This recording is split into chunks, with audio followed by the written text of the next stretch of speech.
Olá, bom dia a todos. Daremos sequência à nossa EBD de jovens durante esse período de quarentena. Nós estamos estudando o livro do pastor John Piper, Coronavírus e Cristo. O livro pode ser baixado através do site do Ministério Fiel. Você pode baixar o conteúdo digital para leitura ou o áudio do livro, o audiobook do livro. Todo o conteúdo é disponibilizado gratuitamente pelo Ministério Fiel. Nas últimas aulas, o Lucas e o Rodrigo eles abordaram todo o conteúdo da primeira parte do livro, O Deus que Reina sobre o Coronavírus. E mais especificamente, na última aula, nós vimos que a rocha, que é Cristo Jesus, reina com justiça e reina soberanamente. E que isso é uma grande notícia, é uma doce notícia que conforta os nossos corações em tempos de adversidade como esse, pois o mesmo Deus que pode acabar com a calamidade do coronavírus é o mesmo Deus que nos conforta, nos consola e nos sustenta durante esse período de adversidade. Isso nos leva então para a segunda parte do livro, o que Deus está fazendo através do coronavírus. E nós iremos ver hoje sobre 3 das 6 verdades que John Piper aponta sobre o que Deus está realizando através do coronavírus. Nós iremos ver sobre o horror do mal, sobre Deus enviando juízo divino para momentos específicos, para pecados específicos, e que Deus está nos alertando também sobre a segunda vinda de Cristo. John Piper ele tem uma palavra muito interessante, introdutória, na segunda parte do livro. E ele diz que ele não está inventando histórias acerca do que Deus está realizando. Ele não está atirando no escuro em um mar de incertezas. Não são palavras humanas sobre o que ele acha que Deus está fazendo. Antes o que o autor faz é, através das Escrituras, o nosso fundamento sólido, nos guiar por aquilo que é real e concreto, pois é a revelação de Deus para nós. O mundo já está saturado de meias verdades, de notícias sem fundamentos, as fake news. Nós não precisamos de mais especulações e de meias verdades. Nós, nesse momento, precisamos das verdades absolutas de Deus.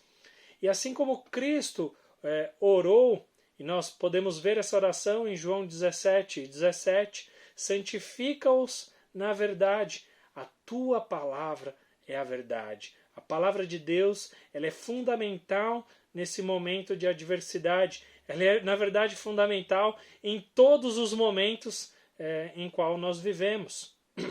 Então, que nós possamos olhar para esse livro, Coronavírus e Cristo, através do crivo das Escrituras e reter aquilo que é bom, assim como diz 1 Tessalonicenses 5:21. Examinar, colocar tudo à prova e ficar com aquilo que é bom de acordo com as Escrituras. Assim, nós seguimos nossa caminhada para a segunda parte do livro, então. E a primeira verdade que John Piper aponta sobre aquilo que Cristo, aquilo que Deus está fazendo através do coronavírus, é ilustrando o horror do mal. Deus está dando ao mundo, no surto de coronavírus, assim como em todas as outras calamidades, uma ilustração física do horror moral e da feiura espiritual do desdenhoso pecado. O que Deus está fazendo, então, é colocando diante de nossos olhos, através do problema físico, através do mal físico, Deus está apontando para a feiura do pecado, para a realidade do pecado, para como o pecado é desastroso, para como o pecado é horrível e repugnante. O pecado é o motivo de toda a miséria existir.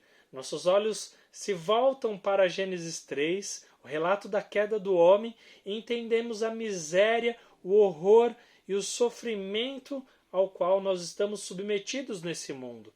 Romanos 5, 21, Paulo afirma que, portanto, da mesma forma como o pecado entrou no mundo por um homem, e pelo pecado a morte, assim também a morte veio a todos os homens, porque todos pecaram. O homem caiu e com ele toda a criação. E apesar de Deus ter criado todas as coisas boas, o pecado deformou essa criação e estamos submetidos a toda essa quantidade enorme de mal. O mundo está quebrado e essa é uma realidade. Porém, esse fato não é natural, mas representa o juízo de Deus. Em Romanos 8, de 20 a 22, Paulo descreve os efeitos do juízo de Deus no mundo por causa do pecado. O texto diz: pois a criação está sujeita à vaidade, não por sua própria vontade, mas por causa daquele que a sujeitou, na esperança de que a própria criação será libertada do cativeiro da corrupção para a liberdade da glória dos filhos de Deus. Porque sabemos que toda a criação a um só tempo geme e suporta angústias até agora. O texto inicia então dizendo que a criação está sujeita à vaidade, mas não por nossa própria vontade, não é a humanidade que se sujeitou à vaidade, não é também Satanás que sujeitou a humanidade à vaidade, mas foi o próprio Deus que sujeitou na esperança de que toda a criação será libertada do cativeiro da corrupção. Então Deus sujeitou por causa dessa esperança. Ou seja, esse juízo que o mundo está submetido, esse juízo também afeta os filhos de Deus. Até então que venha de fato o tempo ao qual, segundo a promessa, a liberdade da glória dos filhos de Deus seja de uma vez por todas efetuada.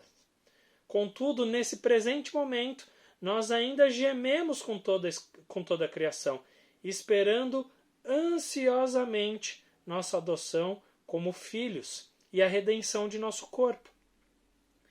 Enfim, muitos cristãos, portanto, ainda morrerão, passarão por tragédias e sofrimento, aguardando o grande dia em que estaremos com Cristo. Porém, esse sofrimento não funciona mais como punição àqueles que estão debaixo de Cristo Jesus. Cristo nos garante uma morte segura, pois sabemos que quando fechamos os nossos olhos nesse mundo, estaremos com Cristo na glória. Em Cristo, nossa corrupção não representa mais condenação. Romanos 8, 1 diz: agora, pois, já não existe nenhuma condenação para os que estão em Cristo Jesus. Como Paulo afirma em Filipenses, morrer é lucro, porque partir é estar com Cristo. E essa convicção, essa certeza, ela é maravilhosa. Ela nos dá uma morte segura e confortável, porque nós sabemos que partir desse mundo é partir para estar com Cristo. Nós precisamos também olhar para toda essa realidade do mal e enxergar a realidade de Satanás nesse mundo. Ele está relacionado a muita maldade no mundo. A Bíblia o retrata como o príncipe deste mundo ou Deus deste mundo, porque ele representa todo o sistema maligno ao qual o mundo está submetido. Porém, Satanás não atua fora do controle de Deus. Ele não tem poder absoluto e não age independente da vontade de Deus. Pelo contrário, ele é usado involuntariamente por Deus e, no fim, ele receberá o merecido juízo de Deus. Agora, a questão principal aqui John Piper aponta é a realidade, o horror do mal. Deus ele amaldiçoou o mundo físico para que os horrores físicos que vemos ao redor, em doenças e calamidades, se tornassem uma ilustração vívida de quão horrível é o pecado. Em outras palavras, John Piper afirma que o mal físico é uma parábola, um drama, uma sinalização que indica o ultraje moral de rebelar-se contra Deus. Por que isso seria adequado? Porque em nossa condição atual, após a queda, cegados pelo pecado, não podemos ver ou sentir como o pecado contra Deus é repugnante. Quantas e quantas vezes nós ignoramos nossa rebelião contra Deus, nossa rebelião interna contra Deus. Fazemos o que queremos, quando queremos, e por vezes não pensamos como isso nos afeta, como isso afeta o nosso relacionamento com Deus. Porém, vem uma pandemia como essa, mortes, calamidades, crises políticas e financeiras, e nossos olhos se voltam para Deus e vemos como nossa rebelião e nosso pecado é horrível, como ele afeta o nosso relacionamento com Deus e com o mundo, com Deus, com o mundo e com as pessoas. John Piper afirma que a dor física é a trombeta de Deus para nos dizer que algo está terrivelmente errado no mundo. Doença e deformidade são ilustrações de Deus no reino físico, de como é o pecado no reino espiritual. Dave Harvey afirma em seu livro Quando Pecadores Dizem Sim, que enquanto o pecado não for amargo, Cristo não será doce. Enquanto não entendermos o problema, não conseguiremos ter prazer na solução. Nós precisamos entender o quão o pecado é feio, o quanto ele é repugnante, o quanto ele é amargo, para entendermos, para conseguirmos usufruir da doçura, da graça e do perdão de Cristo Jesus. E a realidade física da dor e do sofrimento é uma maneira pela qual nós enxergamos a pungência e o horror do nosso pecado. Precisamos ver e sentir isso no nosso corpo de maneira externa, ou nós não nos voltaremos para Cristo a fim de sermos salvos da feiura do pecado. A segunda verdade a segunda verdade que John Piper afirma que Deus está realizando através do coronavírus é que Deus está enviando julgamentos divinos específicos. Algumas pessoas serão infectadas com o coronavírus como um julgamento específico de Deus por causa de suas atitudes e ações pecaminosas. Nós não conhecemos todos os desígnios de Deus, conhecemos somente aquilo que foi revelado por Deus através das Escrituras. Isso significa que nem sempre saberemos o motivo de um mal particular ocorrer em determinado lugar ou momento da história. Por não sabermos todas as razões por trás de cada mal específico, nós não podemos fazer fáceis conexões entre culpa e desastre, entre o pecado de uma pessoa e o mal que recai sobre ela. Ou seja, nem todo sofrimento individual é julgamento de um pecado pessoal específico. E o livro de Jó é um exemplo disso. Ele não nos permite fazer uma conexão simplista como essa. O livro se inicia dizendo que Jó ele era um homem íntegro e se afastava do mal. E o sofrimento pelo qual passou, portanto, não era consequência de algum pecado. Vimos também que enquanto estamos nesse mundo, sofreremos também, gememos ansiosamente aguardando em nossa firme esperança que é Cristo Jesus. Porém, agora ainda estamos no mundo, mesmo que nós não somos do mundo. E assim, experimentamos os efeitos físicos do juízo de Deus, como afirma Pedro, em 1 Pedro 4, 17 e 18. O texto diz assim: porque chegou o tempo de começar o juízo pela casa de Deus. E se começa por nós, qual será o fim daqueles que não obedecem ao Evangelho de Deus? E se é com dificuldade que o justo é salvo, que será do ímpio e do pecador? Contudo, às vezes, Deus usa a doença para trazer juízos particulares sobre aqueles que o rejeitam e se entregam ao pecado. Aos crentes, não como punição, mas como disciplina de Deus. E sabemos que Deus disciplina aqueles que ama, como afirma Hebreus 12:6.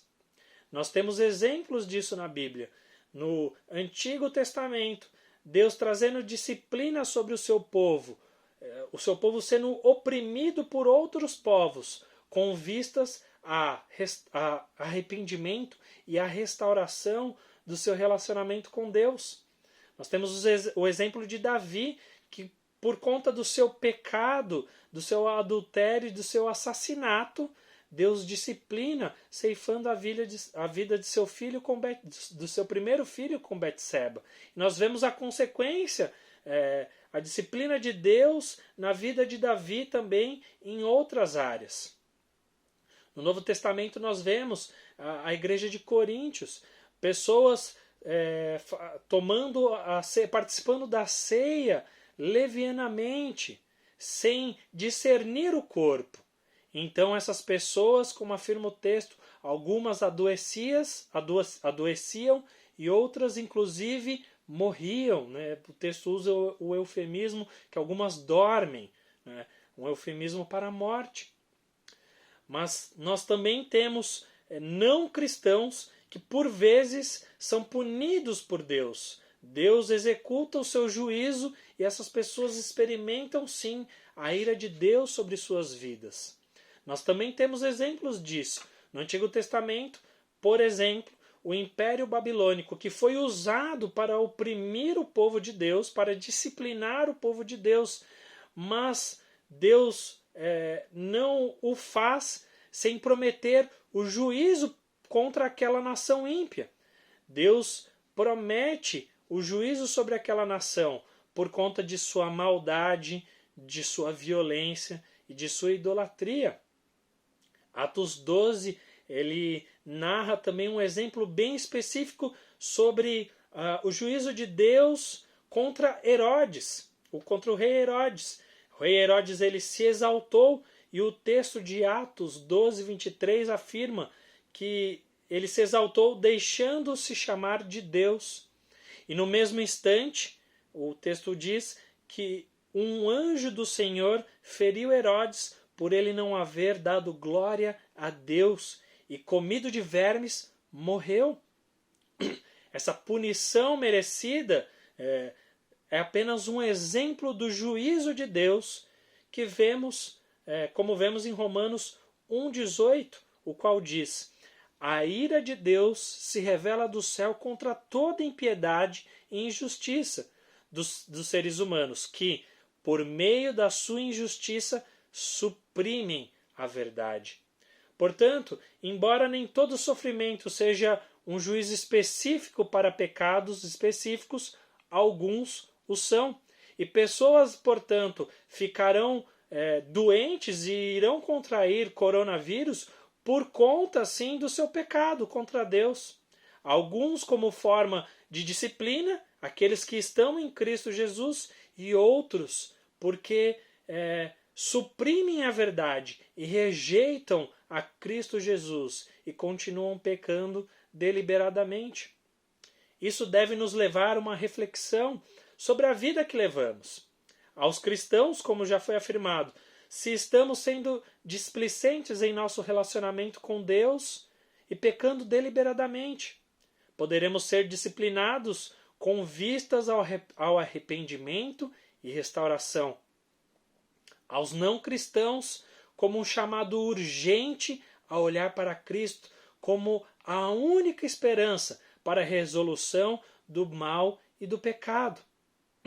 Isso nos chama para a responsabilidade de pregar o Evangelho.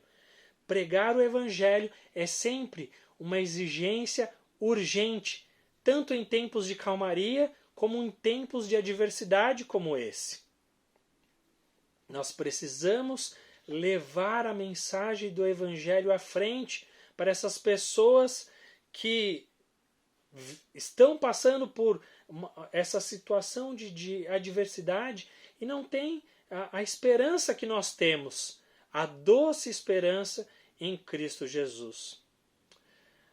A última verdade que nós iremos ver na aula de hoje, John Piper aponta que, através do coronavírus, Deus está nos despertando para a segunda vinda de Cristo. O coronavírus é um alerta de Deus para estarmos prontos para a segunda vinda de Cristo. Cristo está voltando. Essa é uma realidade. A partir do momento que Cristo ascendeu ao céu, a realidade da segunda vinda de Cristo ela é iminente. Ela pode acontecer a qualquer momento. Nós aguardamos ansiosamente a volta de Cristo Jesus. Divergirmos sobre as diferentes posições escatológicas, pré-tribulacionistas, pós-tribulacionistas, pré-milenistas, amilenistas, mas nós concordamos com esse ponto. Cristo irá voltar. Vivemos então nessa tensão do já, mas ainda não. O reino foi estabelecido em Cristo Jesus através de sua morte e ressurreição, mas ainda veremos a plenitude do reino quando Cristo voltar. Atos 1, versículo 11 relata: Homens da Galileia, disse o anjo na partida de Jesus, por que vocês estão olhando para as alturas? Esse Jesus que foi levado do meio de vocês para o céu virá do modo como vocês o viram subir. Cristo irá voltar. Essa é uma realidade. E na sua vinda, ele julgará o mundo, como afirma Mateus 25, 31 e 32. Quando o Filho do Homem vier, na sua majestade, e todos os anjos com ele, então se assentará no trono da sua glória. Todas as nações serão reunidas em sua presença, e ele separará uns dos outros, como o pastor separa as ovelhas dos cabritos. Para aqueles que não estão prontos para encontrar a Cristo, esse dia chegará subitamente como uma armadilha. Lucas 21:34 diz: tenham cuidado para não acontecer que o coração de vocês fique sobrecarregado com as consequências da orgia, da embriaguez e das preocupações deste mundo, e para que aquele dia não venha sobre vocês repentinamente. Ou seja, não se deixem levar pelos seus desejos, pelos desígnios do seu coração, para que vivam de maneira leviana e como num piscar de olhos, Cristo volte e você foi pego de surpresa. Eu olho para trás, para a minha infância, e eu tenho essa cena que, como uma ilustração. Às vezes os nossos pais saíam, nos deixavam, meu irmão e eu, em casa, com algumas responsabilidades. Ele nos deixou algumas tarefas de casa. E ao invés de realizarmos essas tarefas com urgência e aproveitarmos o tempo livre depois dessas tarefas, nós acabávamos invertendo. Nós aproveitarmos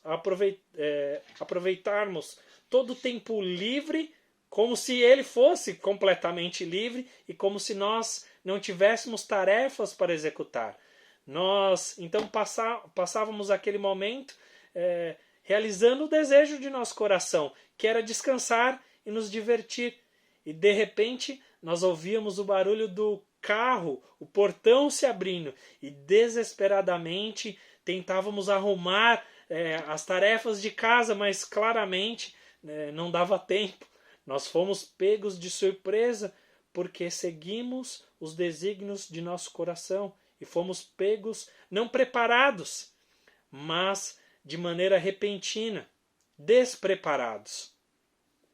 E o que Jesus nos aponta, ele aponta para essa realidade que nós precisamos nos preparar para a segunda vinda de Cristo. Nós precisamos estar em alerta, nós precisamos vigiar. Jesus ele nos alertou que haveriam alguns indicadores de sua vinda.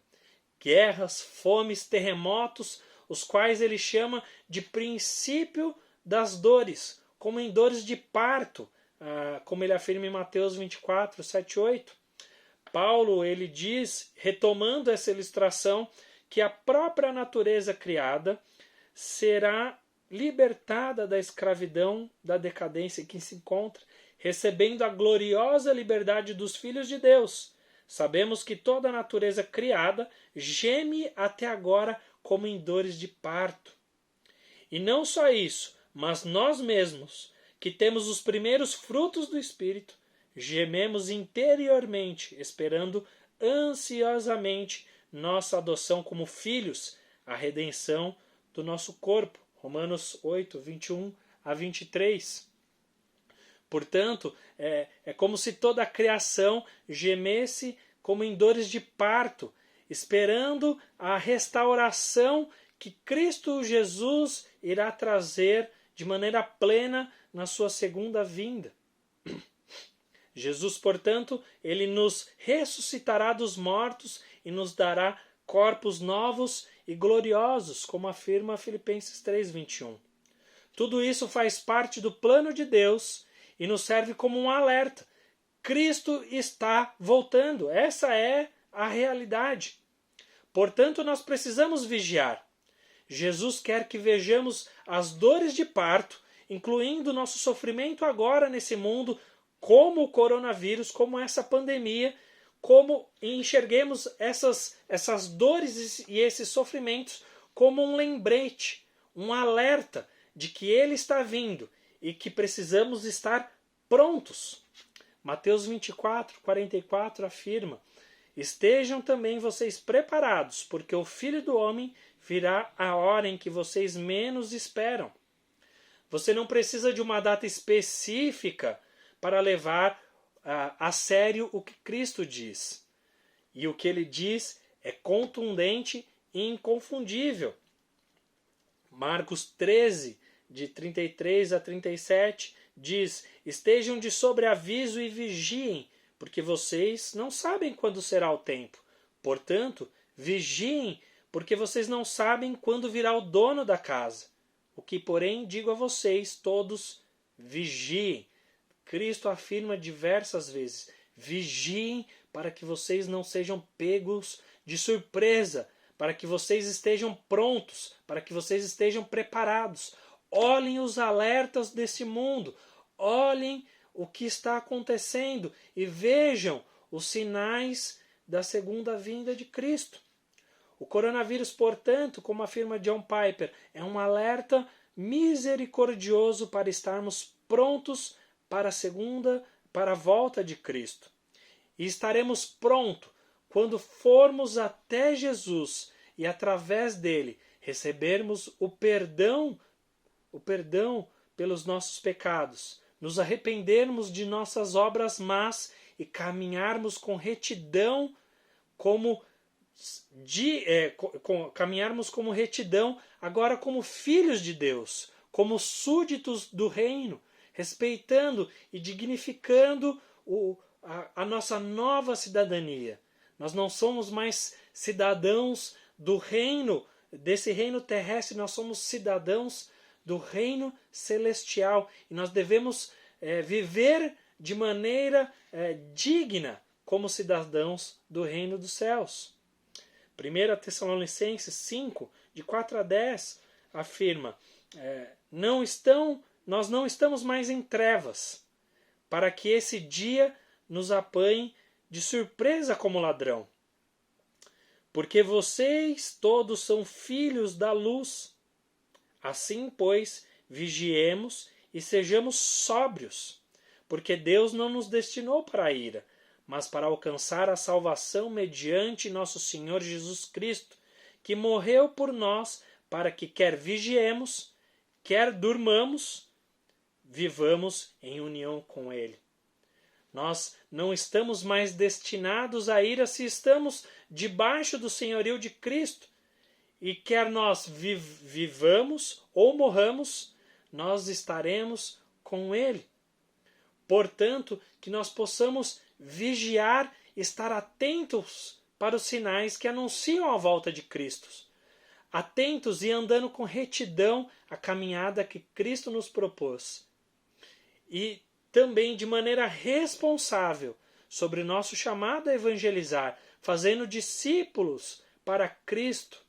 Essa realidade da segunda vinda, essa realidade da volta de Cristo Jesus, ela nos chama novamente à responsabilidade de evangelizar, de anunciar o reino de Deus.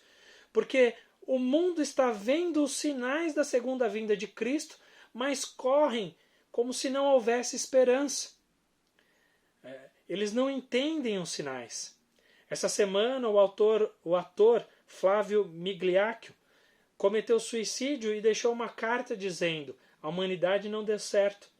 Sua esperança estava na humanidade e por isso o sentido da vida ruiu. Nada mais fazia sentido porque a esperança desse ator estava na humanidade. Contudo, a igreja e os crentes no Senhor Jesus têm a mensagem que traz verdadeira esperança a esse mundo. E por isso nós devemos anunciá-la. A esperança que vem pela mensagem do Evangelho. A esperança em Cristo Jesus. Portanto, que através dessas afirmações, que o que Deus está fazendo através do coronavírus, nós possamos refletir sobre a nossa própria maneira de viver. Que nós possamos olhar para a realidade, a dor física do mundo e conseguir olhar a realidade repugnante do pecado em nossas vidas. E que isso nos faça andar de maneira irrepreensível como cidadãos do reino dos céus, alertas para que nós não sejamos disciplinados por Deus, mas que possamos caminhar com retidão moral. E também que, em vistas da segunda vinda de Cristo, nós possamos estar atentos a essa realidade, viver de maneira digna e de maneira responsável. Anunciarmos o reino de Deus, anunciarmos essa mensagem urgente neste mundo, não só nesse tempo de adversidade, mas também em todo o tempo de bonança que nós desfrutamos, que nós possamos anunciar essa realidade, a esperança que está em Cristo Jesus. Vamos orar? Senhor Deus e Pai, muito obrigado, porque a Tua palavra nos traz uma mensagem de esperança, em tempos de adversidade como esse. Nós olhamos para a Tua palavra e vemos como o Senhor é um rei soberano e justo, reina com soberania sobre todas as coisas, e isso é uma mensagem doce para as nossas vidas.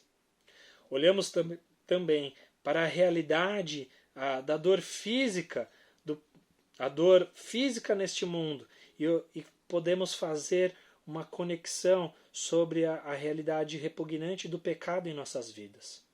Perdoa-nos, ó Pai, porque por vezes nós esquecemos dessa realidade e vivemos ao nosso bel prazer. Que possamos olhar a todo esse sofrimento e nos arrependermos de nossos pecados. Que possamos fazer essa conexão e ver como o pecado afeta o nosso relacionamento contigo e a maneira pela qual vivemos. Também, ó Deus, não nos deixe esquecer que o Senhor disciplina o seu povo, disciplina aqueles que estão debaixo do senhorio de Cristo, e que possamos viver de maneira responsável, alertas para que o Senhor não venha a nos disciplinar com vistas ao arrependimento. Mas ainda assim agradecemos, porque o Senhor nos ama. E mesmo quando nós nos desviamos dos seus caminhos, o Senhor nos traz de volta, com mão forte, nos disciplinando, porque o Senhor nos ama.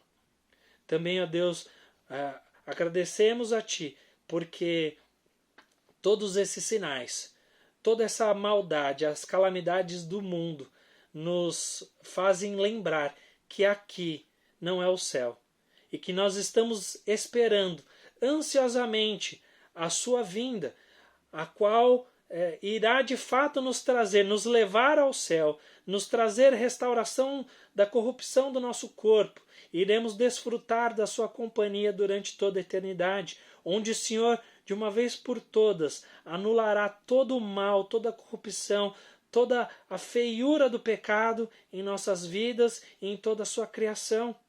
Enquanto isso, gememos agora, esperando ansiosamente esse dia em que estaremos com o Senhor na glória, desfrutando do fim de toda calamidade, onde o Senhor enxugará cada lágrima e onde desfrutaremos da Tua presença gloriosa. Em nome de Cristo Jesus que nós oramos e pedimos, Maranata, ora vem, Senhor Jesus. Em nome de seu Filho amado. Amém.